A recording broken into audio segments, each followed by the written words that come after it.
Morning, all. So, I want to clarify right out the gate, what yesterday the report that they've changed the offside rule.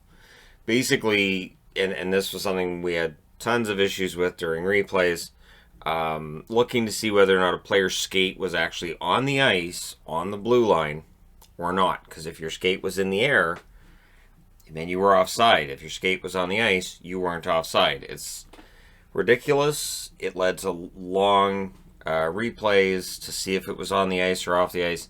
And so what they changed yesterday was it doesn't matter. If your skate is on the blue line, if your skate shows that it's breaking the plane of the blue line, and they have blue line cams now where you can see it, you're onside.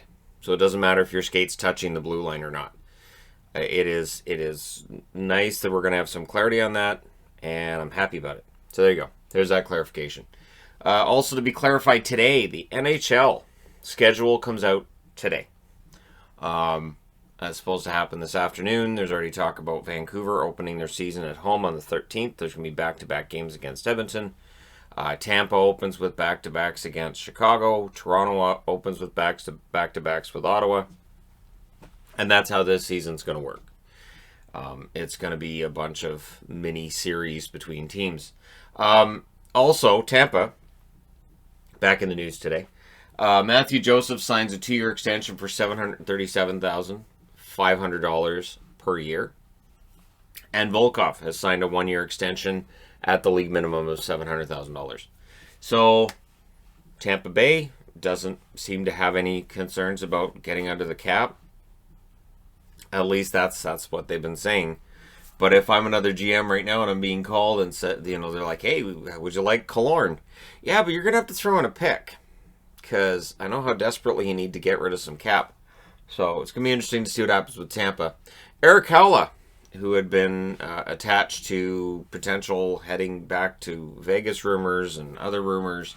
Well, he puts that to bed today with a 1-year, $1.75 million contract with Nashville. So the Nashville Predators that bring back Granlund, now they add Haula. That's what you do with your cap space. So somewhere Columbus is scrambling, trying to find the right amount of money for players that they're going to need to sign. Because Columbus has been rumored to be in the market to upgrade their forward group basically since the end of the season. So we'll see when they end up on the board. Chicago on the board. And this is bad news if you're a fan of Alex Nylander. He's out 4 to 6 months. He had surgery for a meniscus tear in his left knee.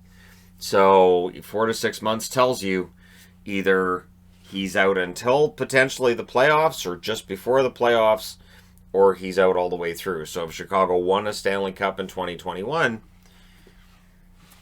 he likely wouldn't be on the ice for it, except for, I guess, 6 months is June. Runs till July 9th is now the latest that you could win the Stanley Cup. It's going to be interesting to see how long Nylander's out. And it's too bad because, Nylander, I think the talent's there. It's been a matter of consistency, and this is a bad year for him to have this happen because this is kind of it feels like a make or break year for him, right? Ryan O'Reilly has been officially named captain of the St. Louis Blues, and one of the worst kept secrets in the National Hockey League. So O'Reilly is now captain of the St. Louis Blues. I believe he's the 23rd captain in the team's history. It was an obvious pick after Pietrangelo moves along and goes to Vegas that O'Reilly would be the captain. I think he'll do a fine job. Very good forward, of course, for St. Louis. Conn Smythe winner in 2019. A lot of feel-good stories there. Speaking of feel-good stories, Michael Frolik has signed a 1-year, $750,000 contract with Montreal. I like this signing. This is a nice depth signing. Doesn't cost them a ton of money. And Frolik, we know he can play in the NHL, probably on their third line. And that's a solid pickup for Montreal. So again, Montreal doing a good job in the offseason. We will see when the season gets started whether or not the additions they've made, the changes they've made, are going to be for the positive or if they're not. Kudos to Montreal for picking up Frolik. And Mackenzie Blackwood, who is an RFA.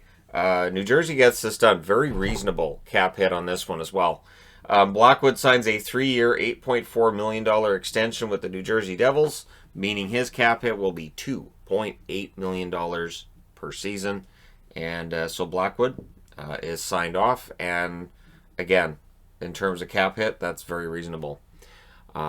Considering how good Mackenzie Blackwood is, and that he is their goaltender now and for the next few years, right there. Yep, solid move. So, you guys are all caught up on the signings thus far. I would imagine more signings. We may even see trades over the next few days here. And I will be here to report on it. I don't think there's a roster freeze. Normally there's a roster freeze for Christmas break. I don't think I've heard anything about any kind of roster freeze because we're not actually in training camp yet.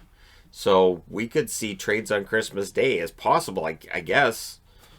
We could see signings on Christmas Day. It'd be very interesting to see what happens. Let me know your thoughts in the comment section below as always. Don't forget to hit like and subscribe if you're browsing your way through. You just happened upon this video. Thank you guys so much for watching, for all your support. I will talk to you again soon.